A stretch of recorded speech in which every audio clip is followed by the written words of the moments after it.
আমরা এখন কি দেখছি, যমুনা সেতু মানে পদ্মা সেতু, এটা আমাদের জনগণের জন্য নয়, এটা ভারতের জন্য। আব্বাজান রহমতুল্লাহ আলাইহি অনেক আগেই বলেছেন, আওয়ামী লীগ ভারতের দালাল নয়, ভারতের সরকার। কিন্তু ভারতের সরকার বাংলাদেশের স্বাধীন রাষ্ট্র সরকার হয় কিভাবে, থাকবে কিভাবে? থাকতে পারে না।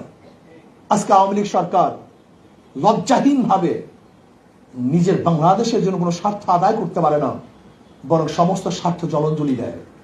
আজকে বর্ডারের মধ্যে অবৈধভাবে আমাদের দেশে মানুষকে হত্যা করা হচ্ছে, সেই ব্যাপারে কোনো চুক্তি করতে পারে না, পানি নিয়ে কোনো আলোচনা করতে পারেনি। আমাদের দেশের পণ্য সে দেশে যাবে এরকম কোনো চুক্তি সেখানে নাই। আমাদের দেশের মানুষ সেখানে গিয়ে চাকরি করবে সেরকম কোনো চুক্তি শেখ হাসিনার গোলাম সরকার করতে পারে নাই। আজকে আমাদের নৌবন্দর তারা ব্যবহার করবে, সেই চুক্তি করে আসছে। আজকে ব্যবসা বাণিজ্য তারা নিয়ন্ত্রণ করবে, সেই চুক্তি করে আসছে। আজকে প্রতিরক্ষা